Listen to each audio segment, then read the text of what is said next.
I arrived at my mountain cabin with rental agents, dreaming of quiet earnings, and inside, my daughter-in-law is relaxing with her lover, uninhibited and indifferent. She threw down $5,000.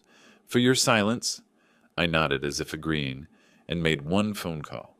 Not to my son, but to the one who would destroy her empire of lies. Betrayal is unforgivable.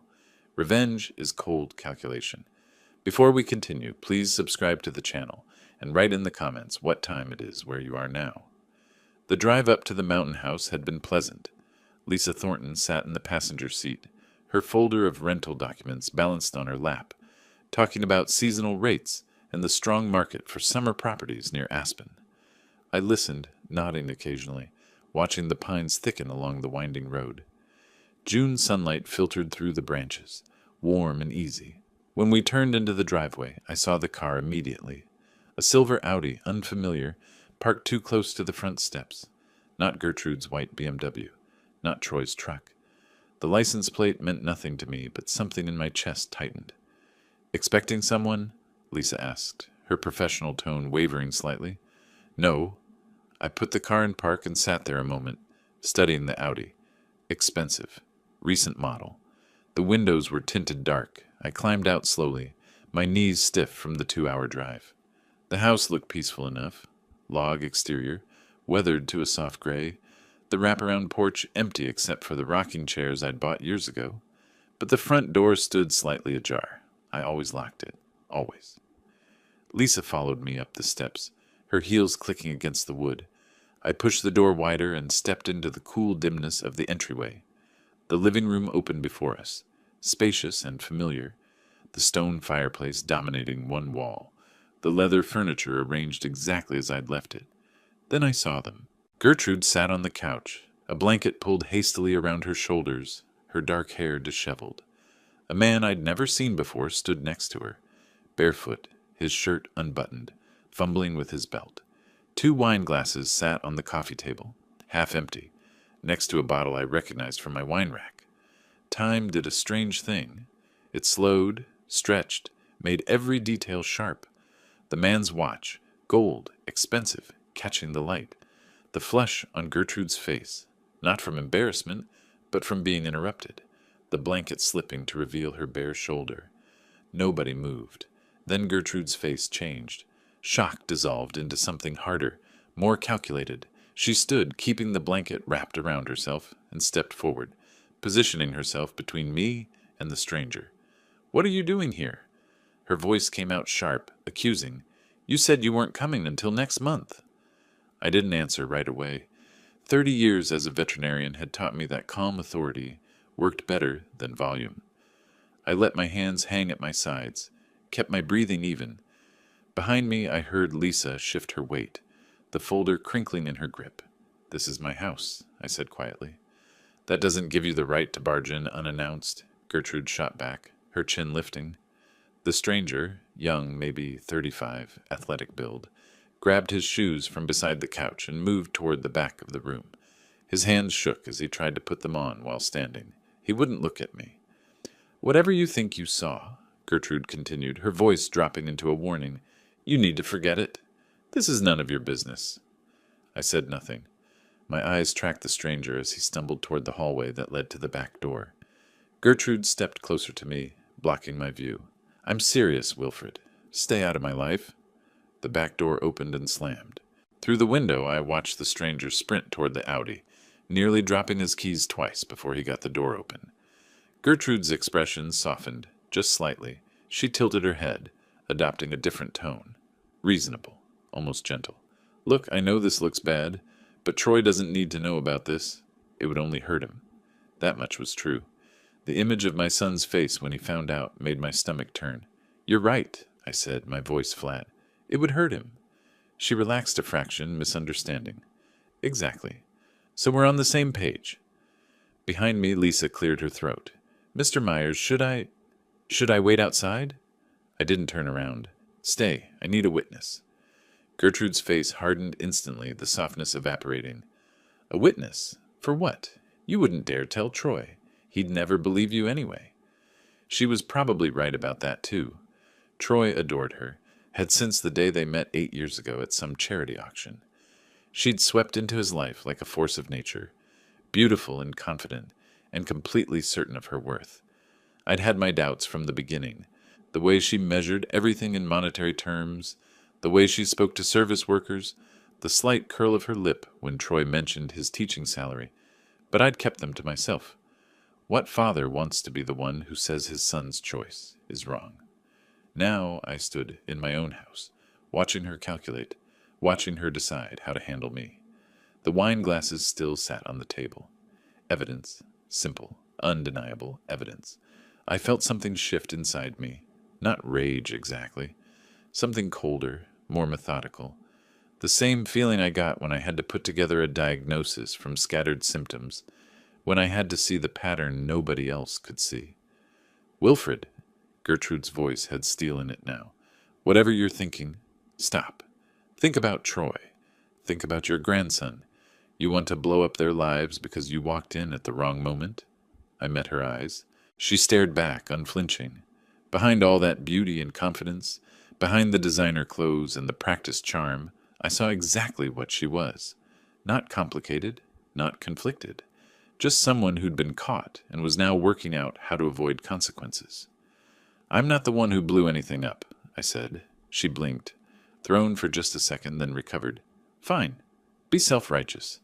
But if you tell Troy some twisted version of what you think you saw, I'll make sure he knows you've been trying to turn him against me for years. Outside, the Audi's engine roared to life.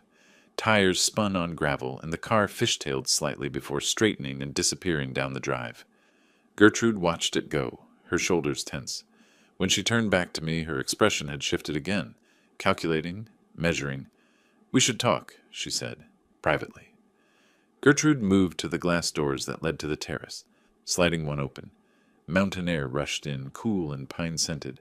She stepped outside, the blanket still wrapped around her like armor, and waited for me to follow. I glanced at Lisa. She stood frozen by the entrance, her face carefully blank, the folder of rental documents crushed against her chest like a shield. I'll be right here, she said quietly. I nodded and walked out to the terrace. The view stretched for miles. Pine forests sloping down into valleys, distant peaks still touched with snow. Gertrude stood at the railing, her back to me, her hair lifting slightly in the breeze. You're going to tell him, aren't you? She said without turning around. Should I lie to my son? She spun to face me then, her eyes bright with something between fury and desperation. Lying and protecting are different things. You tell Troy what you saw, and you destroy him. You destroy our family. Is that what you want? I didn't destroy anything. You keep saying that. She laughed, sharp and bitter. Like you're innocent in all this. You've never liked me, Wilfred. Never thought I was good enough for Troy. This is just your excuse to finally drive us apart. I kept my face neutral, my hands loose at my sides. She was probing, testing, trying to find the angle that would work. I'd seen this before in frightened animals, the ones who bit because they didn't know any other way to respond to threat. Have I? I asked. What? Have I tried to turn him against you? The question seemed to confuse her. She opened her mouth, closed it, recalibrated. When she spoke again, her voice had changed completely. Reasonable, almost businesslike. Look, we're both adults here. She crossed her arms, the blanket slipping, to reveal she'd pulled on her shirt. I'll give you $5,000. Cash? Transfer? However you want it. I waited. For what? I asked finally. For giving me time to handle this my way. Troy deserves to hear this from me, not from you. $5,000? Not a fortune, but significant enough to seem serious. She thought she understood me, thought I was simple enough to be bought, old enough to prefer avoiding conflict, concerned enough about Troy to take the easy way out. 5,000, I repeated, letting the words hang in the air. Her face brightened. Yes, that's fair, isn't it? For your discretion? I nodded once, slowly. Not agreement, exactly. Just acknowledgement that I'd heard her. Relief flooded her expression. Good. I knew you'd be reasonable. I'll have it transferred by tomorrow. You'll have your money, and Troy won't have to deal with any of this unpleasantness. Unpleasantness. That's what she called it. as if she'd spilled wine on the carpet instead of betraying my son in his father's house. "I need to make a phone call," I said. She waved a hand, dismissive. "Of course, whatever you need." I walked back inside, past Lisa, who hadn't moved from her spot near the door. She gave me a small, tight smile, sympathy mixed with acute discomfort. I pulled my phone from my pocket and stepped into the far corner of the living room, near the fireplace. Patrick Doyle answered on the third ring. "Wilfred, long time. What can I do for you?" "Patrick, it's a family matter, legal implications. I need to meet with you tomorrow, if possible." His tone shifted, professional concern replacing casual friendliness. "Of course. What kind of legal matter? Estate planning?" "No." I kept my voice low, but didn't bother to hide it completely. Through the glass doors I could see Gertrude watching me, trying to read my body language. I have a witness, and I need to know my options. Silence on the other end. Then, "I see. How about 9 tomorrow morning? My office?" "That works." "Wilfred," Patrick said carefully, "should I prepare anything specific?" "Family law, infidelity, evidence documentation." Another pause. "I'll be ready. See you at 9. I ended the call and slipped the phone back into my pocket. When I turned, Gertrude was standing in the doorway, her expression unreadable. She'd changed, fully dressed now in jeans and a silk blouse, her hair smoothed back. The transformation was impressive, from caught mistress to composed woman in a matter of minutes. "Everything all right?" she asked, her voice careful. "Fine." "Who was that?" "My attorney." Her face went very still. "Your attorney? Why would you need to call your attorney?" I met her eyes, let the silence stretch, watched understanding dawn, then denial, then a flash of something close to panic. "Wait." She stepped fully into the room. "Wait, you said we had an agreement." I nodded. I didn't say yes. "That's the same thing." "Is it?" Her hands clenched into fists. "You can't do this. I offered you money. I offered you a solution that protects everyone." "It protects you," I said quietly. "Not everyone." She moved closer, her voice dropping into a hiss. "If you tell Troy, he'll hate you for it. He'll think you're lying. He'll think you're jealous of our happiness. And if by some chance he believes you, it'll destroy him. Either way, you lose him. Is that what you want?" I thought about Troy, my son, brilliant kid, even now at 34. High school history teacher, loved by his students. Patient and kind, sometimes to a fault. He believed the best in people. It was his greatest strength, and I was beginning to realize his greatest vulnerability. "What I want," I said slowly, "is for my son to know the truth about who he married." "The truth?" Gertrude's laugh came out sharp, almost manic. "The truth is that I made one mistake, one afternoon, and you're going to use it to ruin everything I've built. You built it on lies." "Everyone lies, Wilfred.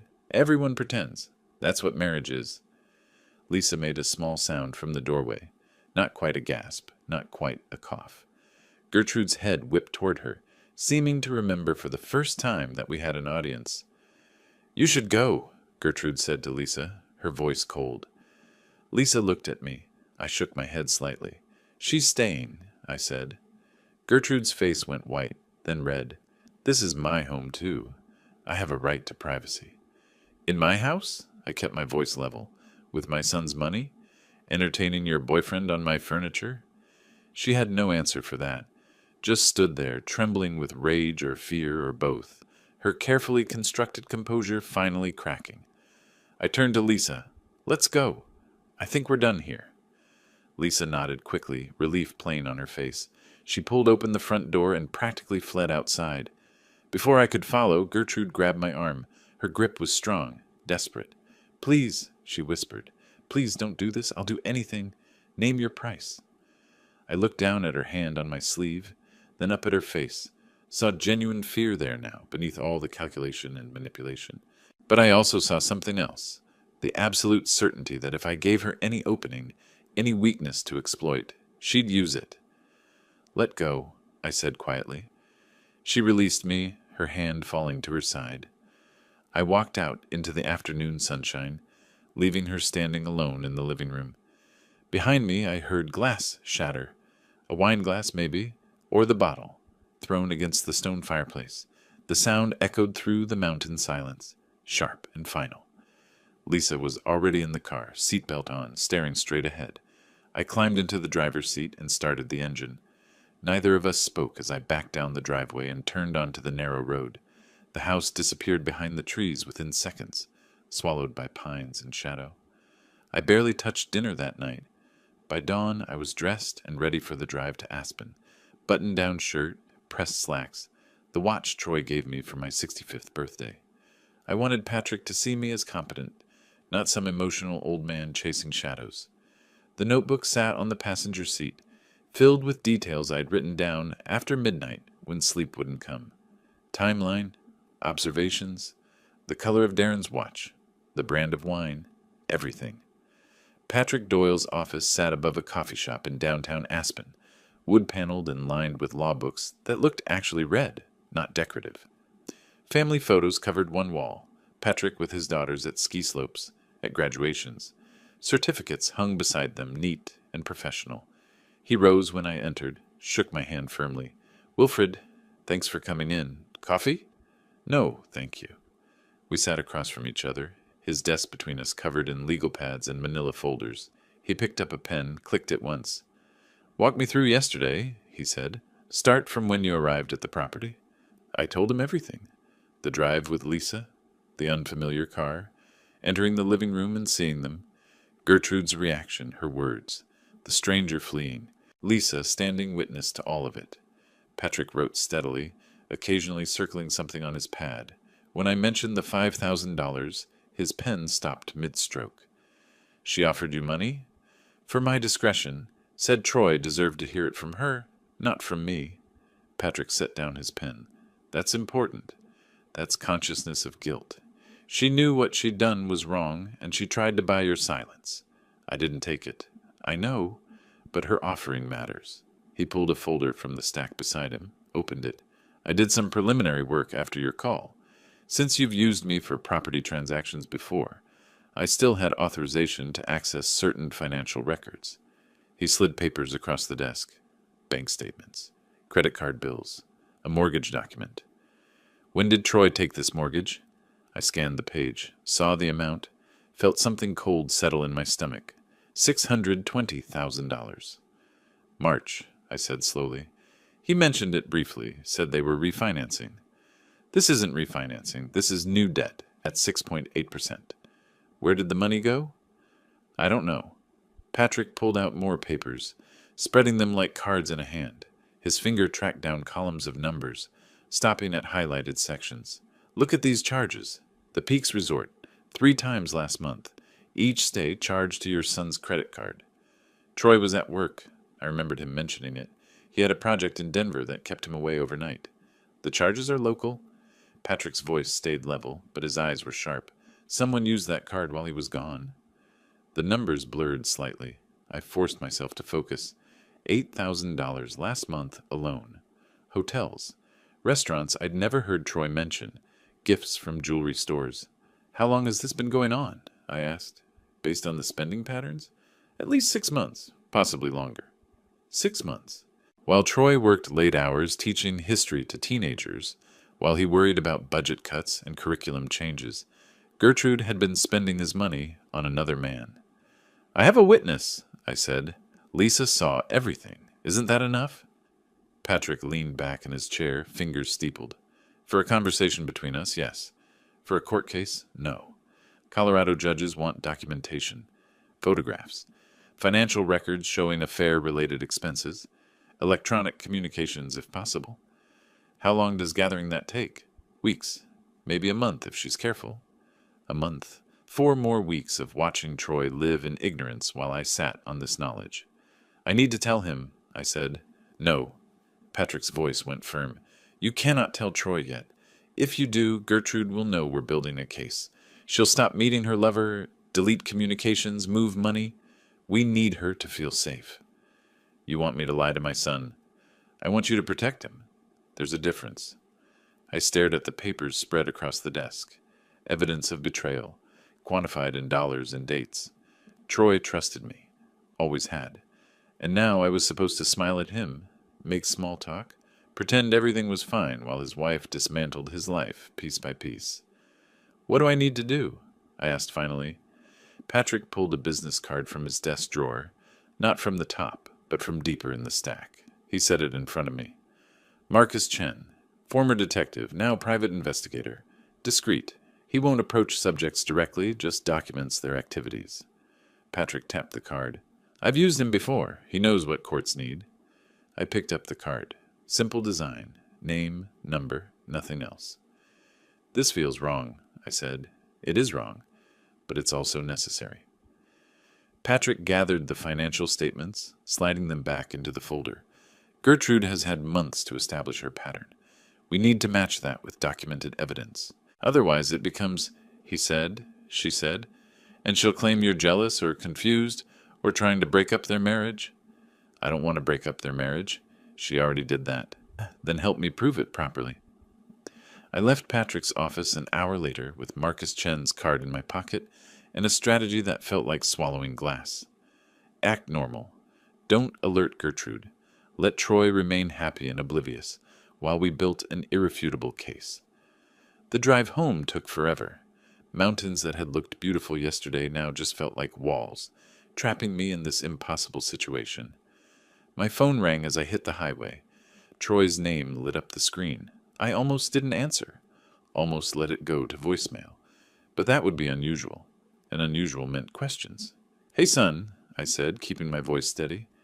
Dad, just checking in. We still on for fishing next month? Absolutely. Great. Gertrude's been amazing lately. She's planning this whole trip, found us a guide and everything. He sounded so happy, so completely unaware.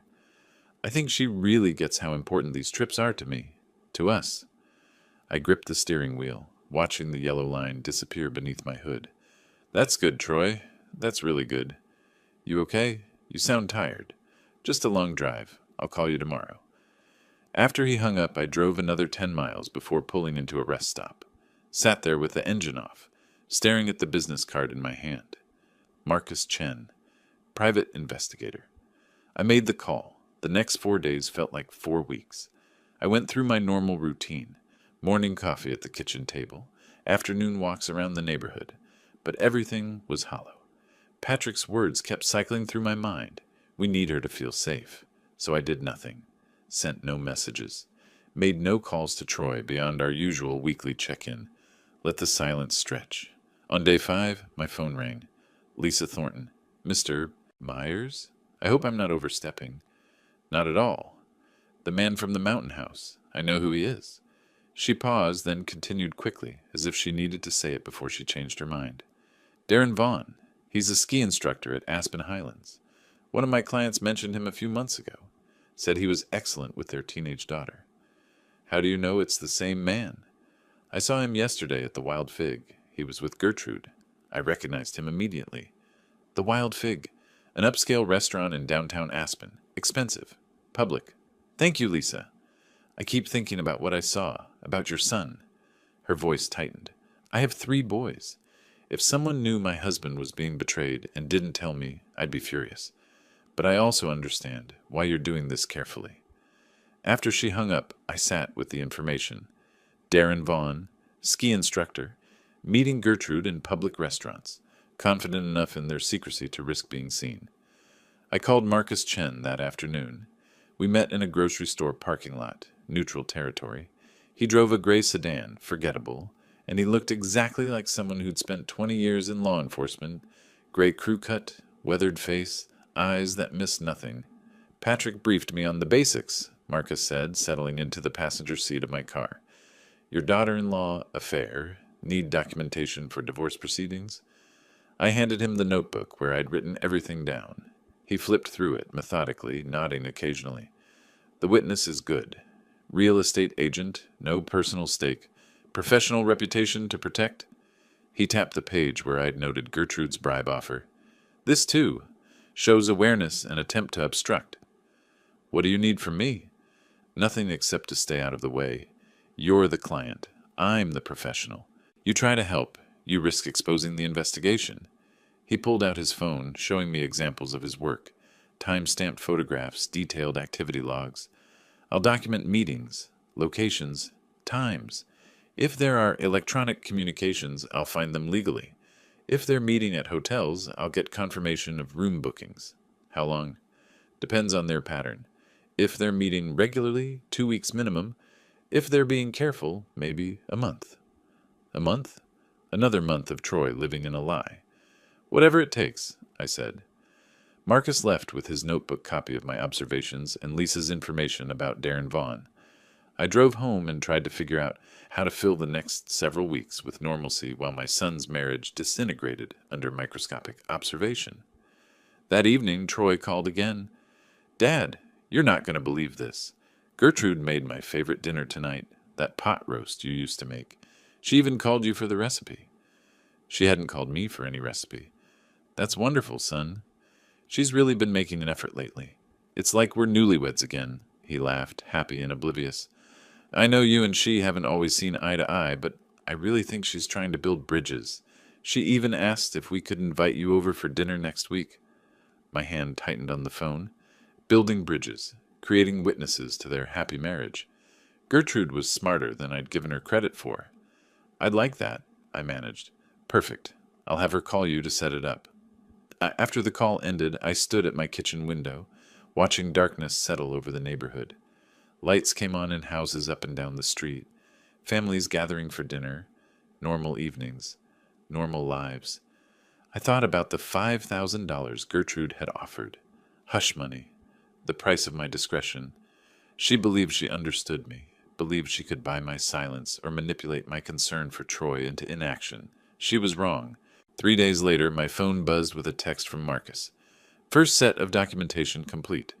"Meeting?" We met at a coffee shop on the edge of town early morning before the rush. Marcus slid an envelope across the table. Inside were photographs. Time-stamped, high-resolution, damning. Gertrude and Darren at the Wild Fig, seated close, her hand on his. The Peaks Resort, both entering together, 40 minutes apart to avoid suspicion. A rental property I didn't recognize. Darren's car parked outside for 3 hours while Troy was at work. "She's not being careful," Marcus said quietly. "Meeting him twice a week, sometimes 3 times, always during your son's work hours. Same locations, same patterns. It's almost like she thinks she's invincible." "Because she paid me off," I said. "She thinks I took her deal." "Did you?" "No." Marcus nodded, unsurprised. "I'll continue surveillance. Need at least 2 more weeks to establish consistent pattern. Courts like consistency proves its ongoing behavior, not one-time mistake." I studied the photographs. Gertrude looked happy in them, relaxed, more animated than I'd ever seen her with Troy. "There's one more thing," Marcus said, pulling out his phone. He showed me a financial transfer record.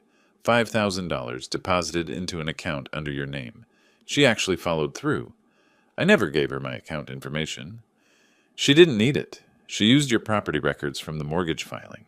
It's all public information." He put his phone away. "Which means when this goes to court, there's now a paper trail of her attempting to bribe you. She incriminated herself." The coffee shop door opened, bringing in a burst of cold air and 2 women laughing about something. Normal morning, normal lives. Everything around me continuing as if the world hadn't just rearranged itself into something unrecognizable. "Keep going," I told Marcus. "I need enough evidence that there's no question. No room for her to manipulate the narrative." "You'll have it." I drove home with the envelope tucked into my jacket pocket, carrying proof of what I already knew, but hadn't wanted to believe. Gertrude wasn't just unfaithful. She was systematic about it, calculated. She'd created a routine of betrayal, scheduled and maintained like any other appointment in her calendar. That night, I couldn't sleep. Lay in bed staring at the ceiling, thinking about Troy's voice when he talked about her making pot roast, about him believing she was building bridges while she was actually building alibis. I thought about justice and revenge and whether there was any real difference between them. Patrick called it protecting my son. Marcus called it documenting evidence. Gertrude would call it whatever she needed to call it to escape consequences. I called it the truth. And the truth, I was learning, required patience and precision and a willingness to let someone you loved walk through fire just long enough to prove they'd been burned. 2 more weeks, Marcus had said. I could wait 2 more weeks. I'd wait as long as it took. 3 days crawled by before I made my move. Marcus had sent his latest surveillance report. Gertrude's routine was clockwork. The daily grind coffee shop every Tuesday and Thursday morning at 10. Always alone. Always at the corner table near the window. Tuesday morning I dressed carefully. Jeans instead of slacks. Flannel shirt instead of button-down. The newspaper tucked under my arm. A prop, but a convincing one. I needed to look casual, harmless. An old man getting his morning coffee. Nothing more. The daily grind sat 3 blocks from a fitness center Gertrude frequented. Marcus had photographed her leaving the gym and walking directly here twice last week. I arrived at 9:55, ordered a black coffee, and scanned the room as if looking for a seat. She sat exactly where Marcus said she would.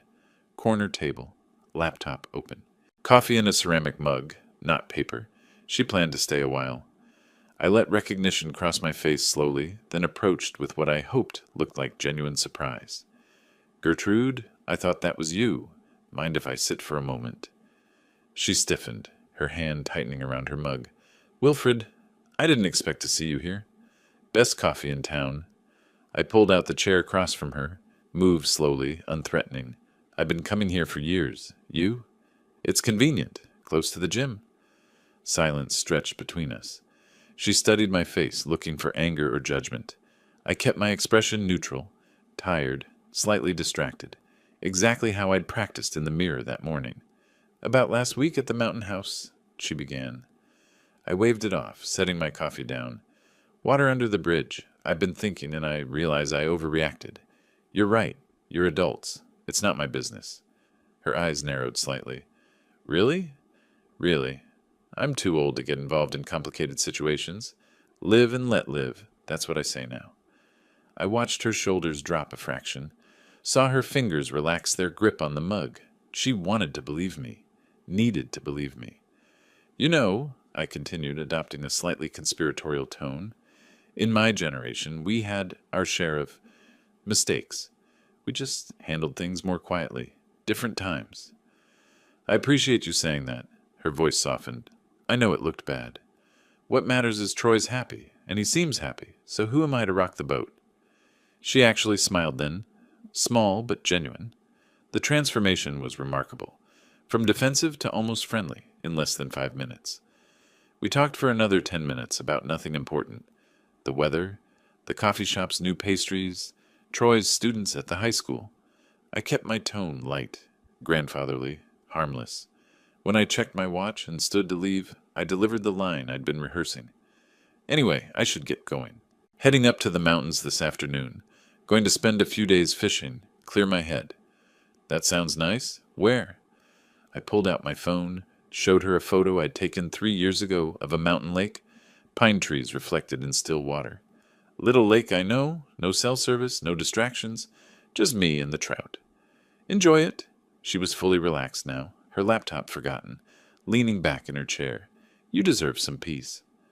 I paid for both our coffees on the way out, waved goodbye through the window, drove 3 blocks before pulling into a grocery store parking lot and sitting there, hands gripping the steering wheel, breathing slowly through my nose. The performance had worked. Every smile, every casual phrase, every carefully chosen word, she'd believed all of it, and the disgust I felt at having to be pleasant to her, at pretending to condone what she'd done, that would fuel what came next. At home, I spread Marcus's surveillance photos across my desk. 2 weeks of documentation. Gertrude and Darren at restaurants, entering hotels.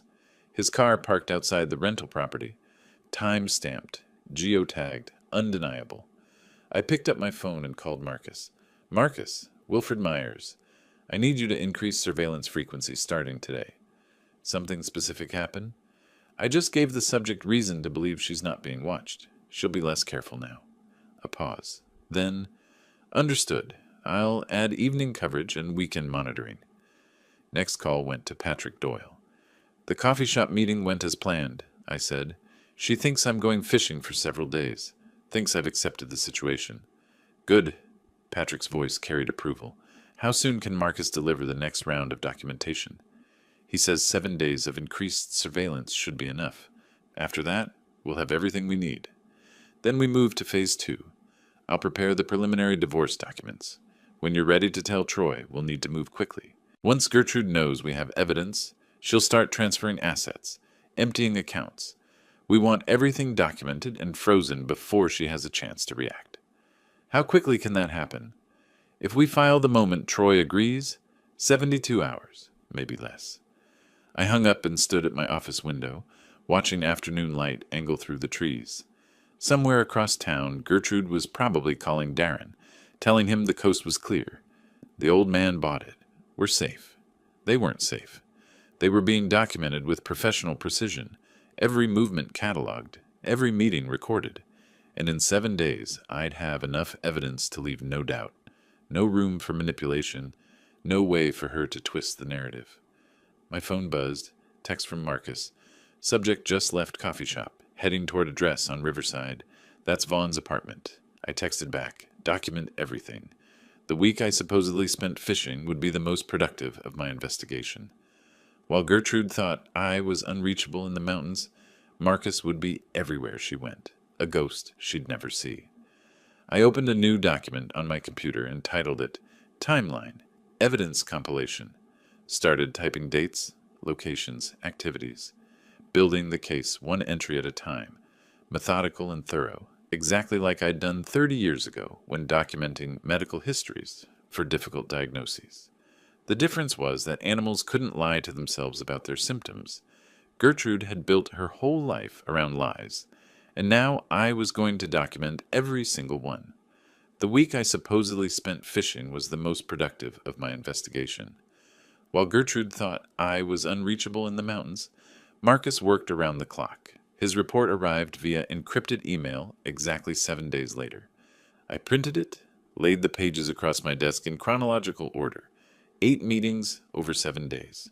8 separate occasions where Gertrude met Darren Vaughn, sometimes for lunch, twice for overnight hotel stays, once at his apartment for 4 hours while Troy was teaching summer school sessions.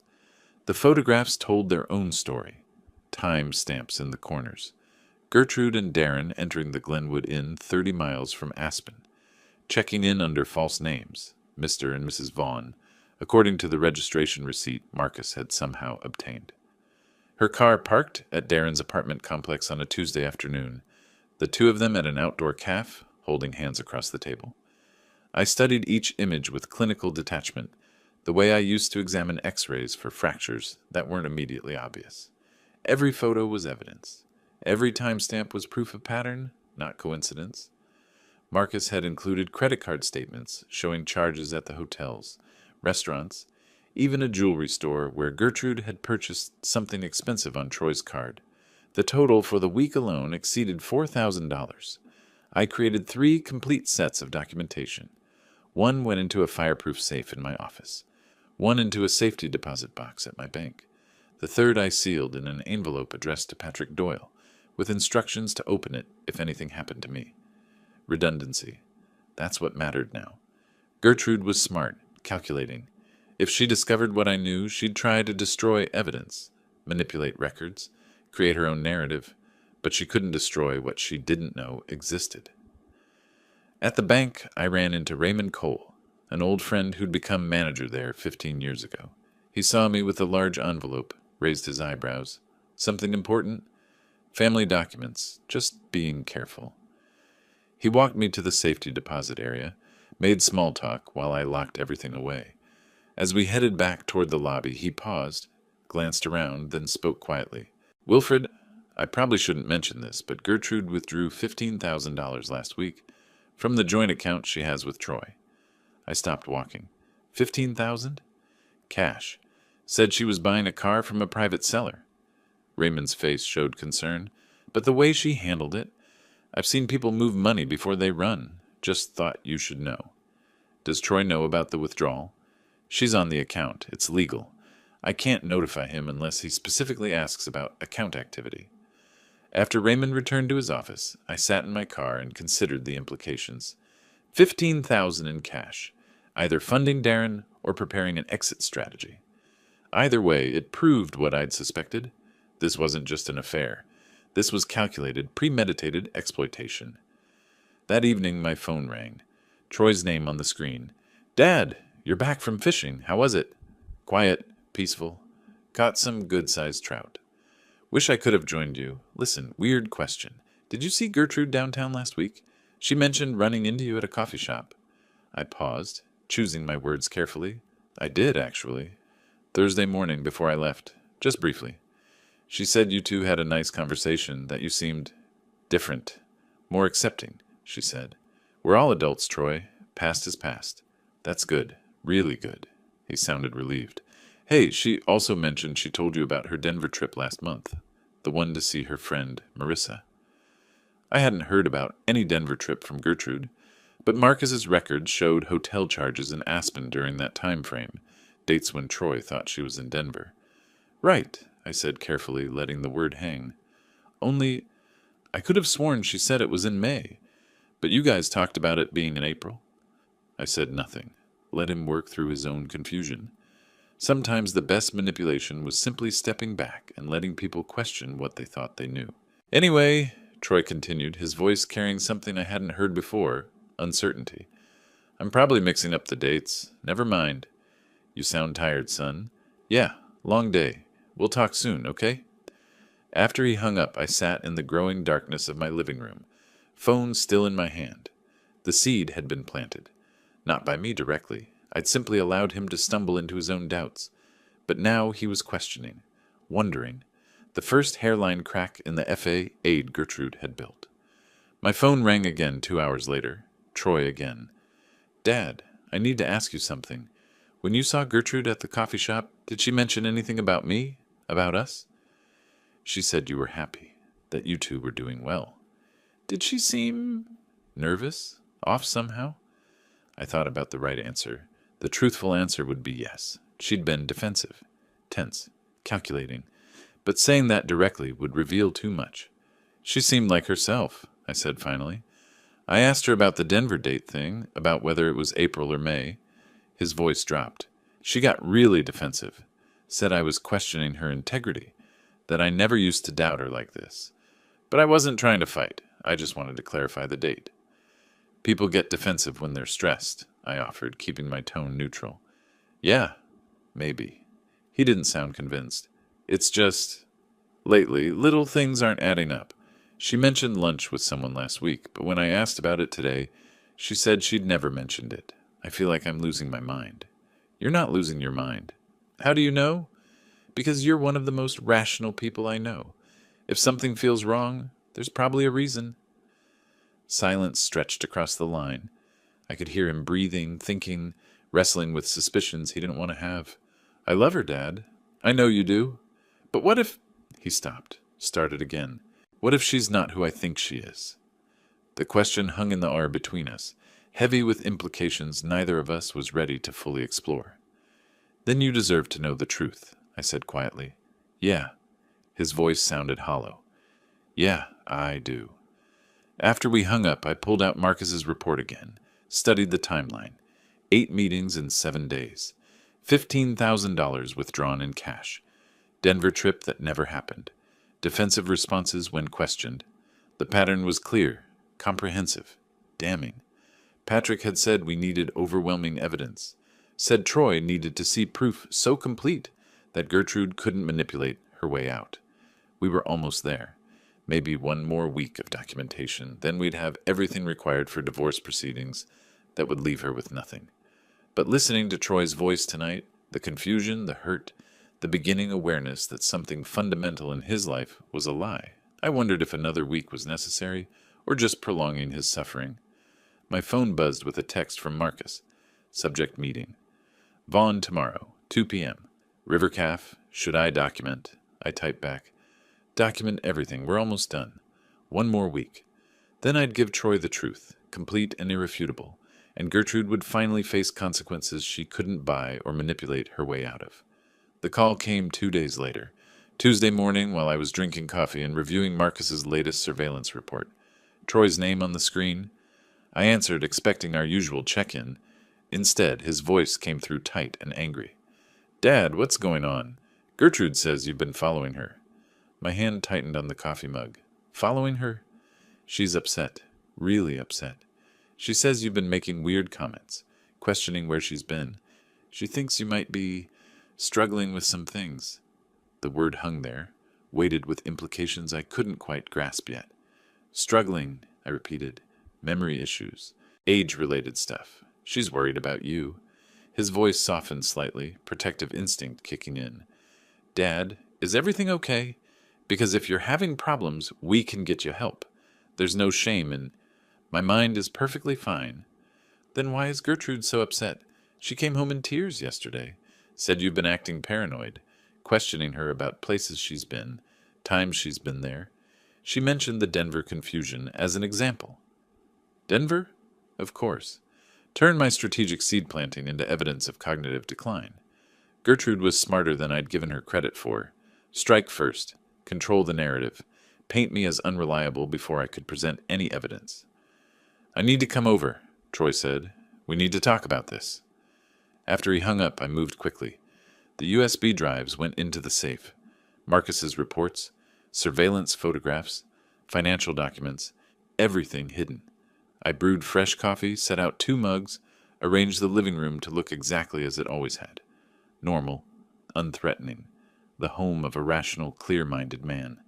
Troy arrived within the hour. He looked exhausted, his teacher's casual clothes rumpled, dark circles under his eyes. He stood in my doorway as if uncertain whether to hug me or interrogate me. Come in, I said quietly. We sat across from each other in the living room, me in my armchair, him on the sofa, the same positions we'd occupied 1,000 times for conversations about school, work, life. But this felt different, heavier.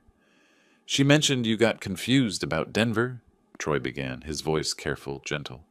Said you claimed she'd been there when she hadn't. I said I might have misunderstood. That's different from confusion. Is it? Dad, be honest with me. Have you been feeling off lately? Forgetting things? Because it's nothing to be ashamed of. We can. My mind is perfectly clear. Clearer than it's been in years. He studied my face, looking for signs of whatever Gertrude had convinced him to look for. Confusion, disorientation, the fog of declining age. Then explain why she's so upset, why she thinks you're harassing her. I took a breath, chose my words with surgical precision. Troy, your wife is lying to you. About where she goes, about what she does, about who she's with. His face hardened immediately. That's a serious accusation. Do you have any proof? Yes. Then show me. Not yet. You're not ready to see it yet. He stood abruptly, started pacing. Not ready? I'm your son. If you have something to say about my wife, say it. Show me whatever evidence you think you have. If I show you now, while you're angry and defensive, you won't see the truth. You'll find reasons to doubt it, to explain it away.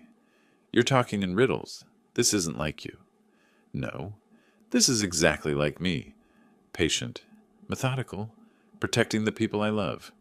He stopped pacing, turned to face me fully. His expression was torn, love and frustration warring across his features. Gertrude was in tears last night. Real tears. She said she doesn't know what she did to make you distrust her. She said she's tried so hard to build a relationship with you, but you've never accepted her. My hand moved involuntarily toward my study, where the safe was, where the proof sat waiting. I caught myself, but Troy noticed. What? He demanded. Nothing. Just thinking. About what? About how people cry for many reasons, sometimes from hurt, sometimes from fear of being caught. Caught at what? I met his eyes directly. Come back in 3 days. I'll have everything ready. 3 days? Why 3 days? Because that's when everything will be prepared. Documents, evidence, everything you need to see the truth clearly. Why not now? Because right now, you're not ready to accept what I have to show you. In 3 days, you will be. He stood there, hands clenched at his sides, clearly torn between demanding answers and trusting my judgment. Finally, he shook his head. I don't know what to believe. Gertrude was convincing. Really convincing. She's had practice, I said quietly. What's that supposed to mean? 3 days, Troy. Then you'll understand everything. He moved toward the door, stopped with his hand on the knob, turned back to face me. Dad, if you're wrong about this, if you're making accusations based on confusion or paranoia, it could destroy my marriage. Do you understand that? I understand perfectly. Then you better be absolutely certain. I am. He left without another word. I watched through the window as he sat in his truck for several minutes before starting the engine. Even from this distance, I could see the tension in his shoulders, the way he gripped the steering wheel. When his taillights finally disappeared around the corner, I allowed myself to sink back into my chair. My hands were shaking, not from age or confusion, but from the effort of restraint. Every instinct had screamed to show him everything immediately, to vindicate myself, to expose Gertrude's manipulation for exactly what it was. But Patrick's voice had echoed through every moment of that conversation. Timing is everything. Show your hand too early, and she'll destroy your credibility. Wait until you have overwhelming, irrefutable evidence. 3 days. I'd promised Troy answers in 3 days. Patrick better have everything ready. My phone rang almost immediately. Patrick's name on the screen. I answered, still staring out the window at the empty street. "Wilfred, we have a problem," he said, no preamble. "Can you come to my office right now?" "What kind of problem?" "The kind that can't wait. I just discovered something in the financial analysis. Something that changes everything." "How bad?" "Bad enough that we need to move faster than we planned." "How soon can you get here?" I was already grabbing my keys. 2 hours. Drive carefully, but drive fast." The line went dead. I stood in my entryway, keys in hand, trying to process the sudden shift. 3 days had seemed like forever. Now Patrick was saying we needed to move faster? I locked the door and headed for my car, the afternoon sun already beginning its descent toward the mountains. Whatever Patrick had discovered, it was serious enough to warrant urgency in a man who measured everything in careful, methodical steps. The drive to Aspen passed in a blur of mountain scenery I barely registered. My mind churned through possibilities. Financial problems, legal complications, something in the evidence that made it inadmissible. I'd find out soon enough. Patrick's office lights were on when I arrived, though most of the building was dark. Late afternoon pushing toward evening. I climbed the stairs 2 at a time, as quickly as my 67-year-old knees would allow, and found him at his desk, surrounded by financial documents that seemed to have multiplied since my last visit. "Come in," he said, not looking up from the spreadsheet on his computer. "Close the door." I did, settling into the chair across from him. He pulled off his reading glasses, rubbed his eyes, then met my gaze with an expression I hadn't seen before, something between anger and professional urgency. "The forensic accountant finished his deep analysis this morning," Patrick said. "I asked him to trace every significant transaction from Troy and Gertrude's joint accounts over the past year. What he found," he shook his head, "Wilfred, this is worse than we thought." He turned his computer screen toward me, showing a spreadsheet dense with numbers. His finger tracked down a column highlighted in red. "These are transfers to an account in the Cayman Islands. $83,000 over the past 8 months. Small amounts at first, 3,000, 5,000. Then larger, 15,000 at a time. The pattern started last October and accelerated in March." I stared at the numbers, feeling something cold settle in my stomach. "Troy doesn't know about this account." "I'm certain he doesn't. It's in Gertrude's name only.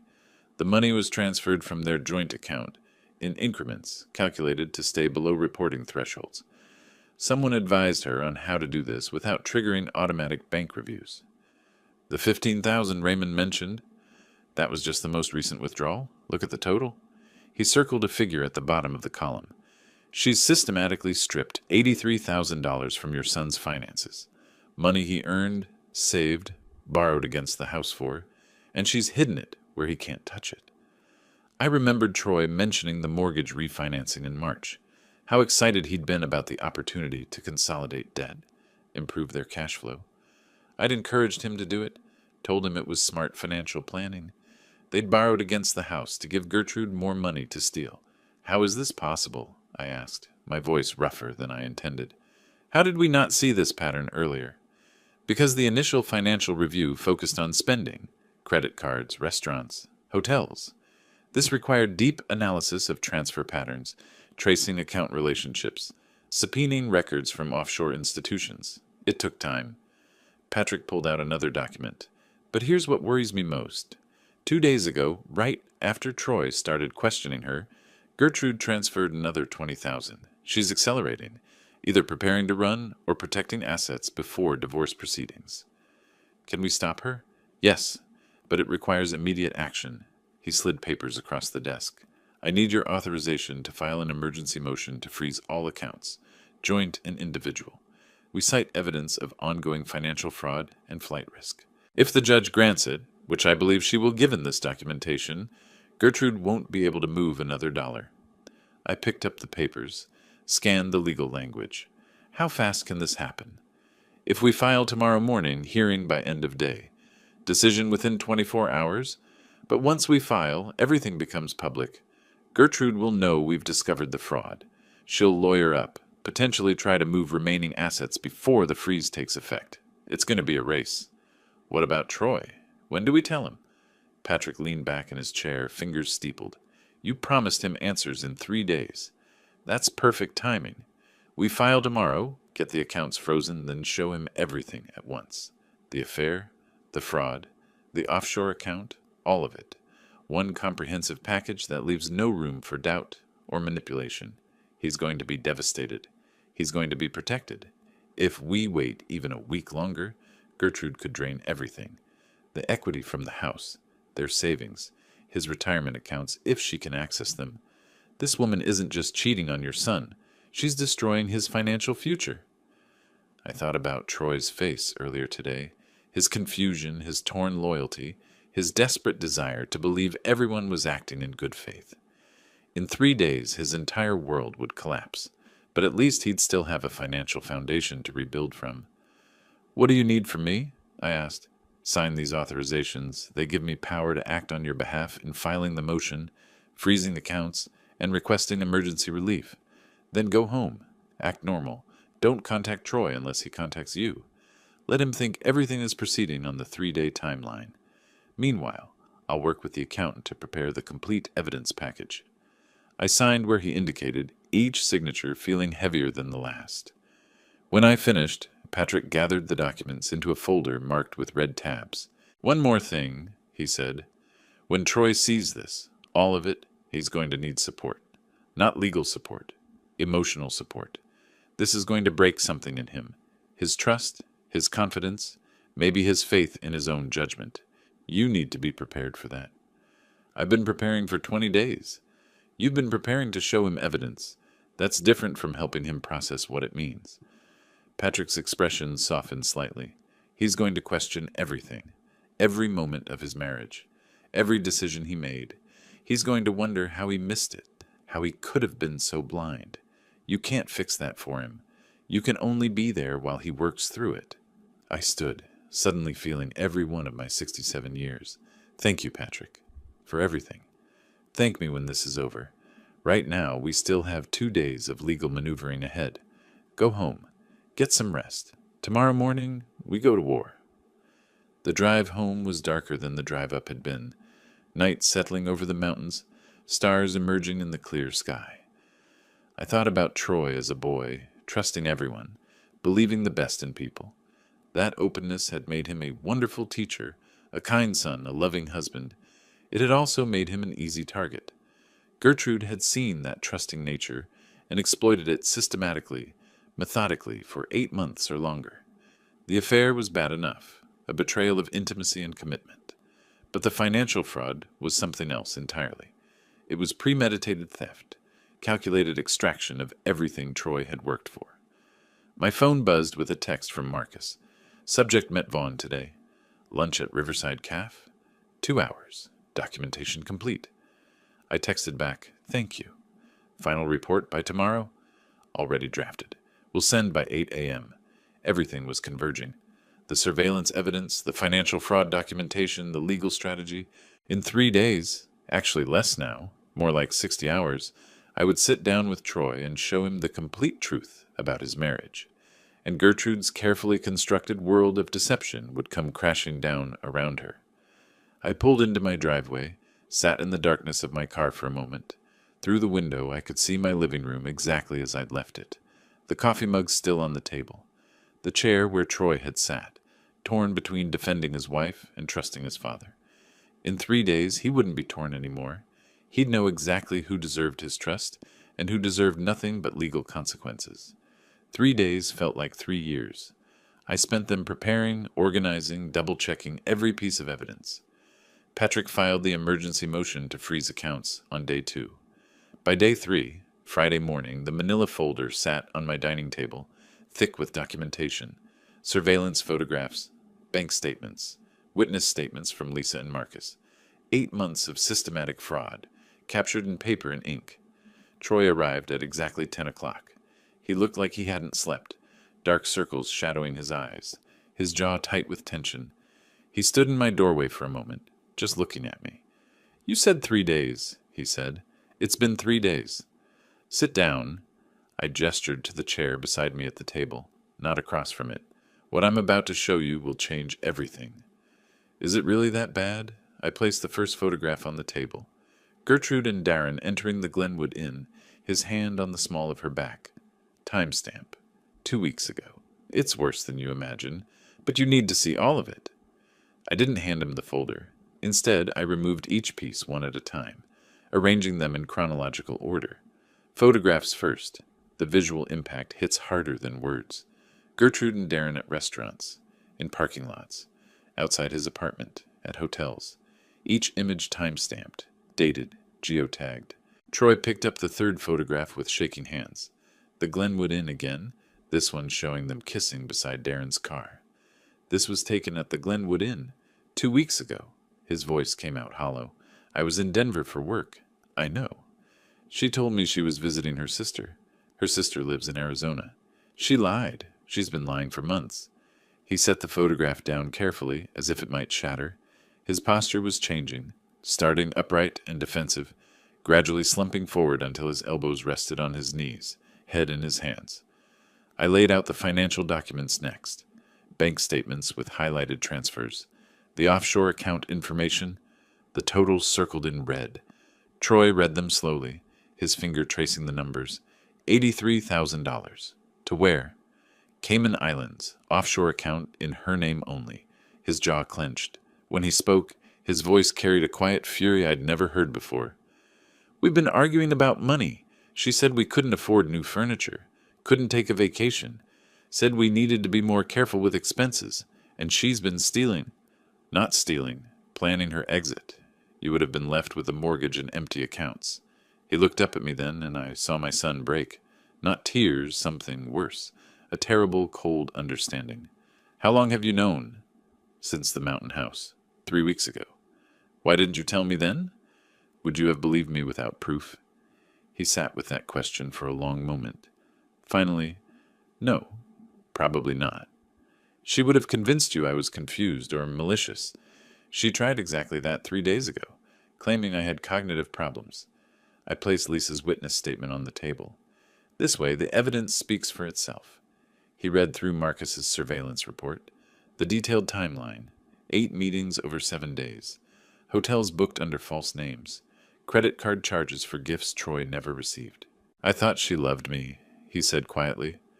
My hand touched his shoulder briefly, not pity, just contact, presence. "You married who she pretended to be. That's not your failure." He stayed for 2 more hours, going through everything, asking questions, processing the systematic nature of her deception. When he finally stood to leave, his face was set in grim determination. "I'm going home. I'm confronting her tonight. Do you want me to come?" "No. This conversation has to be between us." He paused at the door. "But I'll call you after." He left. I cleaned up the evidence, returned everything to the folder, and waited. The call came 3 hours later. I was standing in my kitchen when my phone rang, Troy's name on the screen. "It's done." His voice sounded flat, drained. I could hear his truck engine running, the hollow acoustics of speakerphone. "What happened?" "She tried everything. Denied it first, said the photos were manipulated, that you'd orchestrated everything because you hated her. Then when I showed her the bank statements, she crumbled, called it a mistake, said she'd pay everything back." He laughed, bitter and short. "I asked her about Darren. She had no answer for that." "Where is she now?" "At the house. I packed a bag. She tried to stop me, grabbed my arm, begged me not to leave. Then she called Darren, right there in front of me. Called him 5 times while I was packing. He never answered." Another bitter laugh. "She kept calling. Voicemail every time. I think she finally realized he's gone. The moment this became real, he disappeared. Where are you now? Sitting in a parking lot trying to figure out where to go? Come back here. I'll leave the door unlocked. Okay? His voice cracked slightly. Dad, thank you for protecting me, even when it hurt. He arrived an hour later carrying a duffel bag. I showed him to his old bedroom, the one he'd slept in as a teenager. We didn't talk much. What was there to say? Neither of us slept well that night. I heard him moving around at 3 a.m, getting water, pacing in the hallway. I stayed in my room, giving him space to process. Morning came gray and cold. I made coffee while Troy sat silently at the kitchen table, staring at nothing. We drove separately to Patrick's office. Troy needed to feel in control of something, even if it was just his own steering wheel. Patrick had documents prepared. He walked Troy through each one with professional compassion, explaining what he was signing and why. Troy, I need you to understand what we're filing. Divorce based on adultery and financial fraud. We're seeking full asset protection and recovery of stolen funds. Your accounts have been frozen as of yesterday afternoon. Gertrude can't move any more money. Will she fight it? Her lawyer might try. But with this evidence, they have no ground to stand on. The surveillance is time-stamped and professionally documented. The financial records show systematic fraud. Your father's witness, Lisa Thornton, is a real estate professional with no stake in the outcome. It's airtight. Troy signed where Patrick indicated. His hand was steady. When he finished, he set down the pen and looked at Patrick directly. Then let's finish this.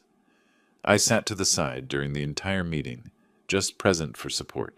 This was Troy's decision, Troy's signature, Troy's future. My part was done. I'd gathered the truth and protected him from further theft. Now he was taking control of his own life. We left Patrick's office an hour later. The divorce papers had been filed. The emergency motions had been submitted to the judge.